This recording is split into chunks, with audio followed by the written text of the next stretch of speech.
Hello everyone, very good morning to all. So आज हम एक केस करेंगे, वेरी इंटरेस्टिंग केस, क्योंकि मुझे ये केस सॉल्व करने में एक्चुअली एक फ़ीमेल डॉक्टर ने मुझे कॉल किया। वो मेरे यूट्यूब चैनल के थ्रू मुझे उन्होंने कोविड के टाइम पे मैंने उनको ट्रीट किया था। उनकी तकलीफ़, उनको बहुत ज़्यादा सीवियर प्रॉब्लम थी, कफिंग की, ब्रेथलेस की, टॉन्सिल, अल्सर इतना ज़्यादा हो गया था कि वो बहुत सारी मेडिसिन लेने के बाद भी वो ठीक नहीं हो रहे थे। एलोपैथी लिया, होम्योपैथी भी उन्होंने बहुत सारी मेडिसिन ली, एलोपैथी लेने के बाद भी वो ठीक नहीं हो रहे थे। और उन्होंने मुझे कॉल किया और मैंने उनको उस टाइम उनको लैकेसिस देने के बाद वो पूरी तरह से उससे वो निकल गए थे। तो जब भी अभी कोई प्रॉब्लम होती है तो वो हमेशा मुझे कॉल करते और वो मेडिसिन से ठीक हो जाते। बट इस टाइम उनको प्रॉब्लम हो गई कि मेंसेस, उनको जो साइकिल आता है वो साइकिल मतलब 10 दिन से उनको रुक ही नहीं रहा था। इतना सीवियर ब्लीडिंग था कि स्टॉप ही नहीं हो रहा था। तो उन्होंने मुझे कॉल किया कि सर इतना हैवी ब्लीडिंग है, मुझे बहुत तकलीफ़ हो रही है, मेरे को मतलब ब्लड स्टॉप ही नहीं हो रहा है कि इतना मेरे को फ्लोज आ रहा है कंटिन्यूस, और मुझे वीकनेस बहुत आ रहा है, मेरी बॉडी में एनर्जी लेवल एकदम नहीं है, मैं बेड से उठ नहीं पा रही, मेरी हालत इतनी ख़राब है। तो मैंने उसका केस लिया और जब मैंने उसको मेडिसिन दिया कि उस सिचुएशन में प्रेजेंट परसिस्टेंट प्रीडोमिनेंट में, तो मेडिसिन देने के बाद एक मेडिसिन नहीं काम किया, 2 मेडिसिन नहीं काम किया, तीसरा मेडिसिन भी फेल हो गया। 3 मेडिसिन फेल होने के बाद वो डॉक्टर साहब ने, वो जो फीमेल डॉक्टर है, उन्होंने शायद 3 मेडिसिन के बाद उन्होंने मुझे कांटेक्ट नहीं किया और फिर वो गायनेक के पास चले गए। गायनेक ने बोला कि उन्होंने मेडिसिन दिया, बोले ये होगा नहीं, इसको डीएनसी करना पड़ेगा। तो उन्होंने डीएनसी भी करवा लिया। एंड उस टाइम के लिए बिकॉज वो हालत इतनी ख़राब थी तो उन्होंने डिसीजन लेके करवा दिया एंड ब्लीडिंग कुछ दिन में स्टॉप हो गया।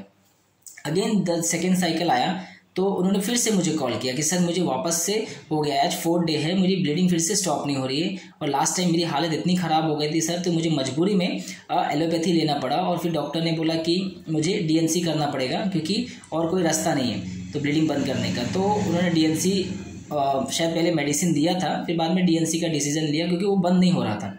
तो उसको लेने के बाद मुझे फिर वो आराम आया। अब मेरे वापस से सर वैसी कंडीशन हो रही है जैसे लास्ट टाइम था। आज 4th डे है, मेरी फिर से इतना हैवी ब्लीडिंग है, मुझे फिर से डर लग रहा है सर कि वापस से वही कंडीशन ना आ जाए। और मैं बहुत तकलीफ़ में थी, मेरी बहुत हालत ख़राब थी, मैं बेड से उठ नहीं पा रही थी, मेरी इतना वीकनेस आ गया था, मुझे घर का काम मुझे ही करना है, मेरे ऊपर ही सब काम है, तो मुझे ही सब देखना रहेगा, तो मेरा काम नहीं हो पाता है, मैं काम नहीं कर पाती हूँ, मेरी हालत इतनी ख़राब हो जाती है। तो अभी 4th डे है, फिर से मेरे को कमर में दर्द, मेरी बॉडी में दर्द इतना ज़्यादा हो रहा है, इतनी तकलीफ़ हो रही है मेरे को।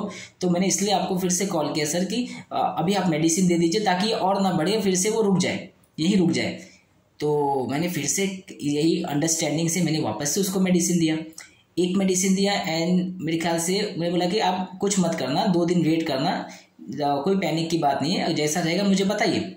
तो मैंने एक 30 का डोज दिया एंड उसके बाद मुझे उसका कॉल नहीं आया डॉक्टर साहब का। तो 3 डेज़ हो गया, 4 डेज़ हो गया, तो मैंने फिर शायद मेरा भी ध्यान नहीं रहा।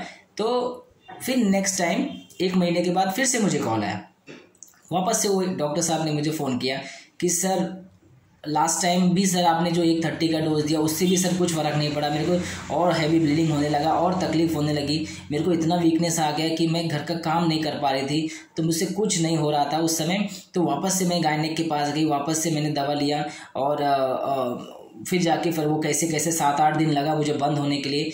अब जाके फिर वापस से मेरा साइकिल आया है। आज 2nd डे है सर, और 2nd डे मुझे, 1st डे तो मुझे इतना पैड, 7 से 8 पैड चेंज करना पड़ा, और 2nd डे है सेम उससे ज़्यादा इंटेंसिटी के साथ मुझे ब्लीडिंग हो रही। तो 2nd डे में मेरी इंटेंसिटी और बढ़ गई है सर, मतलब मैं तो एकदम घबरा गई हूँ सर कि मतलब अब क्या होगा सर। मैं इसलिए मैंने आपको तुरंत फिर से अभी 2nd डे में कॉल कर दिया कि सर बस अभी इसको यहाँ से आप इसको रोक दीजिए क्योंकि स्टॉप हो जाए, अभी आप मेडिसिन दे दीजिए ताकि ये स्टॉप हो जाए यहाँ पे, और लास्ट टाइम जैसा फिर से मुझे तकलीफ़ ना हो, क्योंकि लास्ट टाइम मैंने बहुत झेला है सर, बहुत तकलीफ़ हुआ है। और मैं बार बार एलोपैथी ले लेती हूँ क्योंकि मुझे आराम नहीं आता, मुझे एलोपैथी लेना पसंद नहीं, क्योंकि मुझे उसको लेने के बाद मुझे जलन होती है, मुझे पूरा बर्निंग होता है, मेरे को छाले आ जाते हैं गले में उसको लेने के बाद। मगर मुझे मजबूरी में कि वो ठीक नहीं हो रहा है सर, और फिर मैं एकदम बेड पर पड़ जाती हूँ और फिर मेरे से काम नहीं हो पाता है, मुझसे कुछ करा नहीं जाता है, इसलिए मैं एलोपैथी के पास चली जाती हूँ, फिर ज़रा ठीक नहीं लगता है तो मुझे उसका सहारा लेना पड़ता है एलोपैथी का। तो आप बस इसको अभी 2nd डे सर आप इसको दवा दीजिए और ये अभी रुक जाए। तो मैंने बोला ठीक है, मैं देखता हूँ। फिर मैंने बोला कि ठीक है, इसको लेके कुछ टेंशन हो रहा है? तो बोले सर टेंशन नहीं हो रहा है, बस ये आप ये ब्लीडिंग अभी सेकेंड डे में मैंने इसके लिए कॉल किया कि ताकि अभी रुक जाए, आगे ना बढ़े, क्योंकि फिर आगे मुझे बहुत परेशानियों का सामना करना पड़ता है और मैं हर बार एलोपैथी ले लेती हूँ, फिर अब मुझे वापस से एलोपैथी लेना पड़ता है जो मुझे नहीं चाहिए। मुझे वो एलोपैथी नहीं लेना है सर, मुझे वो एलोपैथी पसंद नहीं है, क्योंकि मगर वो बिकॉज वो नहीं हो पाता है इसलिए मुझे वो मजबूरी में जाके मुझे फिर वो एलोपैथी का यूज़ करना पड़ता है स्टॉप करने के लिए। सो मैंने बोला ठीक है चलो मैं दवा देता हूँ, दवा देने के बाद मुझे बताइए, ठीक है। सो मैंने लास्ट टाइम मैंने उसको बहुत सारी 2 4 6 7 मेडिसिन दे दिया, तो मैं भी थोड़ा सा ये था कि आखिर यार हो क्या रहा है केस में। मेडिसिन तो मैंने हर बार उसे उसके सिम्टम्स के हिसाब से, उसके वर्जन के हिसाब से, पेशेंट जो जिस स्टेट में आया है मैंने उसको दिया। तो मैं भी 4-5 मेडिसिन का नाम बताने से अच्छा है कि मैंने दे दिया काफ़ी। मैंने लैकेसिस भी यूज़ किया उसको, मैंने उसको आर्सेनिक भी यूज़ किया, काली ब्रोम यूज़ किया, तो मैंने मेडिसिन काफ़ी दे दिया था, मुझे याद भी नहीं। सो 6-7 मेडिसिन देने के बाद तो मुझे उस केस में सक्सेस नहीं मिला। मगर मुझे एक बात समझ में नहीं आ रही थी कि वो बार बार फर्स्ट टाइम मेरे पास आई, पहली बार नहीं ठीक हुआ, वापस से साइकिल में प्रॉब्लम हुआ, सेकंड टाइम फिर मुझे कॉल किया, नहीं ठीक हुआ, एक डोज देने के बाद भी, तो वापस से शिफ्ट हो गया एलोपैथी। थर्ड डे भी मुझे कॉल किया, तो मैं थोड़ा सोच रहा था कि आखिर ये बार बार मेरे पास आ रही है, क्यों आ रही है। बस ये क्वेश्चन मेरे दिमाग में कंटिन्यूस स्ट्राइक कर रहा था कि चलो यार किसी दूसरे को दिखा दिया होता है। मगर प्रॉब्लम क्या है कि पेशेंट क्या करता है, 1-2 बार आराम नहीं हुआ तो क्या शिफ्ट हो जाता है ना, मगर ये वापस बैक होके मेरे पास आ रही है और वो वेट नहीं कर रही है, तुरंत शिफ्ट हो जा रही है। मगर उसको ये पता है कि उसको होम्योपैथी से ठीक होना है, एलोपैथी उससे सहन नहीं होती, उसको बर्निंग होता है, एसिडिटी हो जाती है, छाले आ जाते हैं और उसको मजबूरी में उसको वहाँ जाना पड़ता है ताकि जल्दी ठीक हो जाए और वो अपना काम कर सके। वो बेड पे पड़ जाती, वीकनेस आ जाती, उसका हीमोग्लोबिन 7 हो गया था, उसने बताया कि उसका हीमोग्लोबिन 7 हो गया था। तो मेरे दिमाग में एक रूब्रिक आया जो मैं बार बार सोच रहा था, jumping bed out of continuously and returning back to his bed. हमारे पास एक ब्यूटीफुल रूब्रिक है, पेशेंट बार बार जंप करता है, ठीक है, बेड से जंप करके दूसरी जगह चला जाता है मगर वापस से बेड पे आता है। उसको लेना तो होम्योपैथी है, तो उसका बेड क्या है, homeopathy. She is a homeopath और उसको पता है कि एलोपैथी से उसको तकलीफ होती है and homeopathy is a very safe medicine और होम्योपैथी उसको ठीक कर सकती है। और उसके पास रीज़न है ना कि होम्योपैथी से क्यों उसकी होम्योपैथी से उसको रिलीफ मिलता है और एलोपैथी से उसको तकलीफ होती है। तो बार बार वो because of carry desire to be fast के चक्कर में वो क्या करती, वो शिफ्ट हो जाती किस पे, एलोपैथी पे, मजबूरी में, out of the helpless, out of the carry desire to be fast वो किस पे, एलोपैथी का सहारा लेने पड़ती है क्योंकि उसको ब्लीडिंग स्टॉप नहीं होती है और वो बिना मुझे कॉल किए वो डायरेक्ट कट करके डायरेक्ट एलोपैथी पे चली जाती। वहाँ उसने फर्स्ट टाइम डीएनसी करा लिया डॉक्टर के बोलने पे, 5वें 6ठे दिन पे शायद करवा लिया और फिर उसके बाद सेकेंड टाइम जब उन्होंने कॉल किया सिर्फ एक डोज दिया था, उन्होंने मुझे ये भी नहीं पेशेंस रखा कि मुझे बताए, सेकेंड डे भी नहीं बताया, फिर से एलोपैथी पे चले गए। तो ये क्या कर रही है, ये बार बार अपने बेड से, जो होम्योपैथी उसका बेड है उससे जंप करती, एलोपैथी पे चली जाती एंड वापस से बैक होके वापस मेरे पास आती होम्योपैथी लेने। तो ये jumping bed out of bed continuously and returning back to his bed, तो एक रूब्रिक है हमारे पास। तो बेड क्या होता है, बेड आपका कंफर्ट जोन होता है जहां आपको पता है कि यार यहाँ सुकून है, यहाँ आराम है, यहाँ कोई तकलीफ नहीं होगी, यहाँ कोई प्रॉब्लम नहीं होगी, यहाँ मैं आराम से रह सकती हूँ, यहाँ से मैं आराम से सो सकती हूँ, ठीक है। तो वो बेड कंफर्ट होता है आपका। तो इसका कंफर्ट इसका होम्योपैथी है क्योंकि एलोपैथी से उसको तकलीफ होती है, उसको जलन होती है, पॉइजन होता है, उसको पॉइजन क्रिएट करता है ना। पॉइजन में क्या करता है, आप कोई भी फैमिली पॉइजन पी लीजिए, जैसे फिनाइल हो गया, आप कुछ भी पॉइजनस मटेरियल पे, आपको क्या होगा, स्टार्ट अल्सरेशन फॉर्म हो जाएगा, आपको बर्निंग होने लगेगा, आपको तकलीफ होने लगेगी। तो वो नहीं चाहती, उसको नहीं लेना एलोपैथी, मूड रिपल्सिव है ना, नहीं चाहिए। मगर हेल्पलेस के चक्कर में और बिकॉज ऑफ ब्लीडिंग इतनी ज़्यादा होती है कि वो बेड पे पड़ जाएगी और उसको काम करना है बिजनेस टॉक से उसको, और इसलिए वो एलोपैथी पे चली जाती है बार बार। तो ये जो साइकिल था ना, ये फर्स्ट टाइम मिस हो गया मुझसे, सेकेंड टाइम मिस हो गया, थर्ड टाइम मुझे स्ट्राइक हुआ कि आखिर ये कर क्या रही है। तो ये बार बार बेड छोड़ती है, भागती है एलोपैथी के पास, फिर वहाँ से ठीक होती है, फिर वापस से जब वापस से, क्योंकि क्योर तो नहीं हुआ, वापस से उसको अगला साइकिल में डिस्टर्ब हुआ, वापस से मैं होम्योपैथी लेने आए, तो 1 हुआ 2 हुआ, थर्ड टाइम भी मेरे पास आई। तो मुझे ये रूब्रिक स्ट्राइक हो गया और फिर मुझे पिक्चर क्लियर हो गया कि आखिर ये कर क्या रही है, ठीक है। तो फर्स्ट रूब्रिक मैंने क्या लिया कि jumping bed out of continuously and returning back to his bed, and second rubric fear desire to escape। उसने क्या बोला कि फर्स्ट डे पहले सेकंड टाइम उसने मुझे कॉल किया, बोला कि सर आज 4th डे है, आप कुछ तो दवा दो सर, ये यहीं स्टॉप हो जाए, क्योंकि आगे मुझे बहुत तकलीफ झेलना पड़ता है, मुझे डर लग रहा है कि मुझे और तकलीफ होगी। तो ये क्या है, ये उससे स्केप करना चाहती है, उससे बच के भागना चाहती है कि ताकि आज 4th डे यहीं से मैं निकल जाऊं। उसको डर क्या है कि और आगे बढ़ेगा तो मुझे प्रॉब्लम होगी ना, मुझे फिर से प्रॉब्लम फेस करना पड़ेगा। तो ये बहुत रिलेटेड टू फियर सफरिंग है। यही तो मैं फियर सफरिंग में बार बार फर्स्ट में भी लगाया था, सेकेंड में भी लगाया था, बट फियर सफरिंग वहाँ मिस कर रहा था और इसकी वजह से मैं वो केस वहाँ तक मैं नहीं पहुँच पाया। ये क्या है, ये मुझे पहले ही कॉल कर देती है, ठीक है, मुझे पहले कॉल करके मुझे अलर्ट कर रही है ना कि सर यहाँ से उसको स्टॉप कर दो, ब्रेक कर दो, उसकी कंटिन्यूटी ब्रेक कर दो। रेस्ट डिजायर मैं आपको समझाऊंगा। पहले हम किस पे थे, फियर डिजायर टू स्केप। वो मुझे प्रायर की कॉल करती है, सर आज 4th डे है, मैं चाहती हूँ कि आप इसको यहीं रोक दो, क्योंकि आगे मुझे डर लग रहा है कि और बढ़ेगा तो मुझे और फिर से लास्ट टाइम जैसा तकलीफ होगा।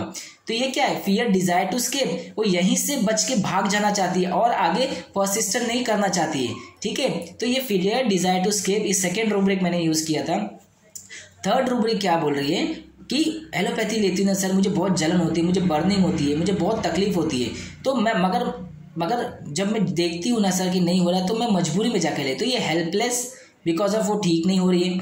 और फियर पॉइजन, फियर पॉइजन में क्या होता है कि पॉइजन में आप ऐसी कोई सब्सटेंस खा लेते हो जो पॉइजनस रहता है, वो आपको क्या फॉर्म करता है, अंदर पॉइजन क्रिएट करने लगता है, वो आपकी बॉडी के सिस्टम्स को बिगाड़ देता है। जैसे आपको बर्निंग हो जाना, एसिडिटी हो जाना, वॉमिटिंग सेंसेशन चालू होना, पेट में जलन होने लगना, ये सारे पॉइजन के सिम्टम्स हैं, ठीक है। तो वो पॉइजन क्रिएट करता है बॉडी में, तो उसको वो डर है कि वो खाती है तो उसको पॉइजन हो जाता है, मगर वो खाती बार बार है, क्योंकि हेल्पलेस है। अगर वो नहीं खाएगी तो वो काम नहीं कर पाएगी, क्योंकि उसको काम करना है, उसको बेड पे लेटना नहीं है। तो बिजनेस टॉक्स और हेल्पलेस फीलिंग और फियर पॉइजन, ये रूब्रिक मैंने तीनों लिए थे यहाँ पे।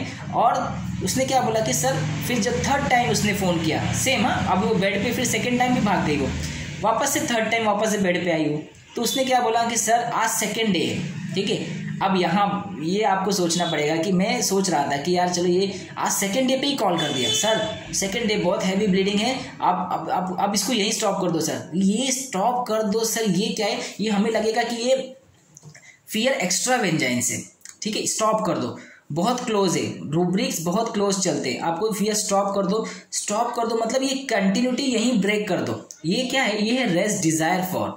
आप कोई भी चीज की आपको एक ब्रेक चाहिए होता है। रेस्ट डिजायर में क्या होता है, आप एक प्रोसेस में चल रहे होते हैं, आपको एक छोटा सा रेस्ट चाहिए, तो रेस्ट डिजायर फॉर ये कंटिन्यूटी ब्रेक हो जाए, ये थकान थोड़ी सी, इसके जो काम है इसमें थोड़ा सा ब्रेक मिल जाए, तो मैं रेस्ट कर लूँ और थोड़ा सा अपने आप को पुल ऑन करूँ। तो ये जो प्रोसेस उसको चल रहा ना, एक cycle, 2nd cycle, 3rd cycle, और 3rd साइकिल में 2nd डेज के टाइम वो मुझे फोन करके ये बोलते सर आज 2nd डे है, आप इसको यहीं रोक दो, ये यहीं स्टॉप हो जाए ताकि मैं और आगे ना बढ़े। तो ये अभी वापस से फियर डिजायर टू स्केप में आ गई और रेस्ट डिजायर फॉर, ये जो कंटिन्यूटी है ना बस यहीं टूट जाए, यहीं ब्रेक हो जाए और मुझे रेस्ट मिल जाए, मुझे आगे और परसिक्यूट ना होना पड़े और परेशान ना होना पड़े, तो आप इसे यहीं स्टॉप कर दो। तो ये कंटिन्यूटी ब्रेक जो होती है ना, जो ऐसे पेशेंट को स्टॉप कर दो, थोड़ा सा ऐसा दबा दो सर कि ताकि आराम आ जाए, रेस्ट डिजायर फॉर, ठीक है, बस अब इसके आगे और तकलीफ ना झेलना पड़े, बस आप यहीं से ठीक कर दो, रेस्ट डिजायर फॉर। तो ये जो रेस्ट वाले होते हैं ना, ये वो कंटिन्यूटी को ब्रेक चाहते हैं अपने कंटिन्यूटी में, अपने सफरिंग में, अपने सफरिंग में, अपनी तकलीफ में, उसको ब्रेक चाहिए, उसको आराम चाहिए, उसको कंटिन्यूटी में एक रुकावट आनी चाहिए कि बस अब इसके आगे ना हो। तो ये रेस्ट डिजायर फॉर है। तो यहाँ भी फियर डिजायर टू स्केप है। तो मैंने इसे ये रूब्रिक लगा के मैंने उसे इस बार बेलाडोना दिया। बेलाडोना 200 देने के बाद जो 2 साइकिल तो मिस हो गया, नहीं हो ठीक हुई। 3rd बार में उसने क्या किया, 200 मैंने वाटर में डिजोल्व करके 5 डोज दिया।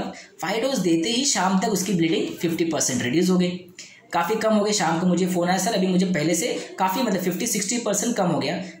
3rd day the bleeding was almost 80-90% कम हो गई, मतलब एकदम स्टॉप हो गई और 3 डेज में वो पूरा साइकिल स्टॉप हो गया। तो ये तो मैंने बोला कि चलो ठीक है, अभी नेक्स्ट साइकिल वेट कीजिए कि कैसा आता है। तो उन्होंने मुझे फिर से नेक्स्ट मंथ में मुझे कॉल किया कि कुछ ईयर प्रॉब्लम के लिए कॉल किया था। तो ईयर में कुछ प्रॉब्लम हो रही थी, तो बोले बहुत दर्द हो रहा है सर, उसमें डिस्चार्ज फॉर्म हो रहा है। तो मैंने बोला आपका साइकिल आके गया? बोले सर वो तो आया 3 दिन रहा और वो वापस से बंद हो गया, उसमें कोई प्रॉब्लम नहीं हुई, वो स्टॉप हो गया। इस बार कोई तकलीफ नहीं हुई, कोई ऐसा नहीं हुआ, बहुत माइल्ड था और कोई प्रॉब्लम नहीं थी, 3 डेज में स्टॉप हो गया। मैंने बोला अच्छी बात है। तो मैंने ईयर ड्रम का डिस्चार्ज था, मैंने वापस से उनको 200 का वाटर में दिया, पेन था उनको, काफ़ी सीवियर पेन था, तो मैंने 200 को रिपीट करवाया और उसके बाद उनका 2 दिन में वो ईयर का भी प्रॉब्लम ठीक हो गया।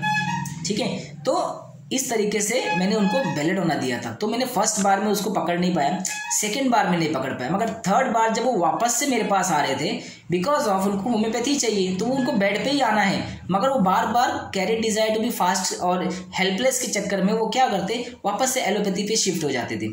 ठीक है, तो हमारा जो फर्स्ट रूब्रिक था jumping bed out of continuously and returning back. Second rubric जो मैंने यूज किया फियर डिजायर टू एस्केप, पहले से ही बोल देती ना सर आज 4th डे, मुझे बस यहाँ से बचा लो, मैं यहाँ से भाग जाना चाहती हूँ, मुझे यहाँ से निकल जाओ, आगे नहीं जाना है।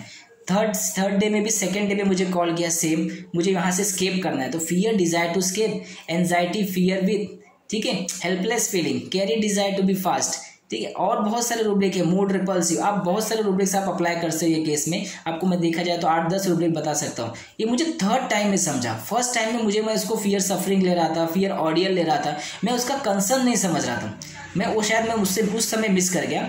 मगर जब ये जो फर्स्ट सेकेंड थर्ड टाइम जो उसने किया, तो उसके बाद जो मुझे रूब्रिक समझ में आई जंपिंग बेड आउट ऑफ वाला, इसमें सिंगल बेलेडोना है कि बेलेडोना जंप क्यों करता है। बेलेडोना जंप इसलिए करता है क्योंकि वो carry desire to be fast में है। ठीक है, उसको लगता है यार ठीक नहीं हुई ना, मेरा सब काम ऐसा जो है ना वो मैं काम नहीं कर पाऊंगी, उसको काम करना, उसको बेड पे नहीं लेटना है, उसको आराम नहीं करना, उसको फटाफट अपना काम निपटाना है। तो ये टॉकिंग बिजनेस ऑफ के साथ carry desire to be fast, उसको लेटना पसंद नहीं है, उसको रिस्ट्रिक्शन नहीं चाहिए ना कि यार फिर से वही बेड पे लेटे रहे हो और कुछ ना करो। तो बेलेडोना को एक्टिव रहना है, प्लेफुल रहना है। तो प्लेफुल भी अगर पेशेंट को, जो एक काम वाला बंदा है और उसको काम में उसको प्लेफुल लगता है ना, तो हम प्लेफुल उसके काम में भी ले सकते हैं कि पेशेंट को काम में मजा आता है, तो काम में भी वो प्लेफुल रह सकता है। ठीक है, तो बेलेडोना को रिस्ट्रिक्शन पसंद नहीं है, बेड पे लेटना पसंद नहीं है, उसको चलते फिरते रहना चाहिए। ठीक है, रिस्ट्रिक्शन आ जाती है तो वो सब रुक जाता है उसका, तो जो उसे मूवमेंट को रिस्ट्रिक्ट करता है वो बेलेडोना कभी नहीं चाहेगा। ठीक है, इसलिए belladonna carry desire to be fast के चक्कर में वो बदलते रहता है बार बार, मगर बार बार चेंज करेगा, वापस से उसी के पास आएगा जहां उसको पहले रिलीफ मिलता था।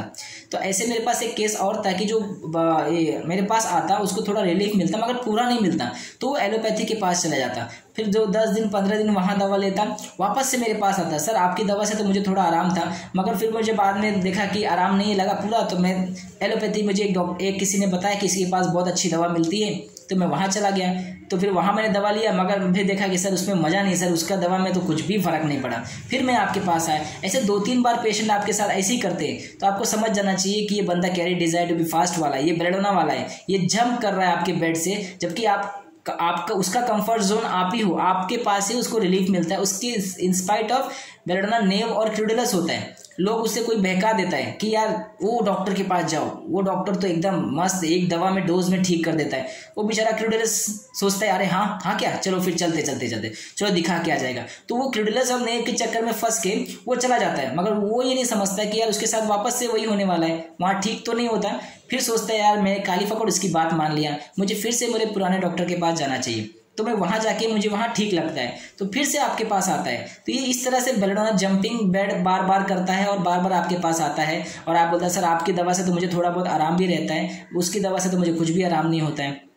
तो इस तरीके से पेशेंट आपके सामने आके बोलते हैं और आपको पकड़ना पड़ेगा। ये तो चलो बिना, ये तो होम्योपैथी डॉक्टर है, तो मुझे थोड़ा कंसर्न था कि यार आगे एक बार आ गए पेशेंट, 2 बार आ गए पेशेंट, 3 बार भी आ गए, पर मेरी मेडिसिन हिट नहीं कर रही है, तो मैं थोड़ा सा टेंशन था। एक बार में तो 2 बार में तो हिट करता ही है, मगर थर्ड टाइम हो गया तो मुझे मेरे दिमाग का थोड़ा सा बेल जागा कि मैंने अभी तो इसको देना पड़ेगा, नहीं तो फिर क्या होगा, फिर मेडिसिन काम नहीं करेगी, तो फिर ये केस, फिर वो डॉक्टर साहब को होम्योपैथी पे त्रस्त ना निकल जाए, क्योंकि मन में रहता है ना कि एक होम्योपैथ है और एक होम्योपैथी, क्योंकि लास्ट टाइम उनको मैंने बहुत सारे फेजेस से निकाला है, तो उनको भी ये था, ऑब्जेक्टिव था कि नहीं सर मुझे इससे भी निकाल लेंगे, तो इसलिए शायद वो बार बार मेरे पास आती, मगर बार बार जंप भी कर लेती है एलोपैथी के ऊपर। तो बेलेडोना देने के बाद ये तब से वो दो या तीन साइकिल हो गया। She is absolutely fine now. Thank you so much. इसी तरह से हम नए केसेस, नए वीडियो और सेम मेडिसिन के नए रूब्रिक हमें आपको लगता है कि मैं मेडिसिन बार बार आपको बताता हूँ, बेलेडोना बहुत कॉमन है, मगर आप देखेंगे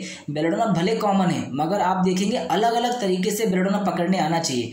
ज़रूरी नहीं है कि आप बेलेडोना हम सब जान चुके हैं। बेलेडोना में ऐसे इतने सबसे ज़्यादा रूब्रिक्स जो है माइंड के वो सिर्फ और सिर्फ बेलेडोना में है। हमें सिर्फ मामूली से 100-200 रूब्रिक्स पता होंगे हार्डली। ऐसे बहुत सारे अनसीन रूब्रिक है जो अभी हमारे सीन में नहीं है, अभी हम उसके बारे में पूरी तरह जानते नहीं हैं। इसलिए मेडिसिन मैटर नहीं करती, आप एंट्री कैसे करते हो केस में, आप पकड़ते कैसे हो केस को, हमें वो आना चाहिए। क्योंकि हमें फिर बाद में ऐसा लगे यार ये बेलेडोना नहीं हो सकता ऐसे केसेस में, तो वो एक्चुअली बेलेडोना रहता है मगर रूब्रिक्स जो हम जिस थ्रू पहनते हैं ना उसका एंगल बदल जाता है बेलेडोना का। तो हमें उस एंगल को पकड़ना है, उस रूब्रिक्स को पकड़ना है और मेडिसिन तो हमें आ ही जाएगी, क्योंकि अगर हमने रूब्रिक्स पकड़ लिया तो मेडिसिन मिल जाएगी। तो thank you so much. Next video में मैं जल्दी मिलेंगे नए केस और नए रूब्रिक्स के साथ।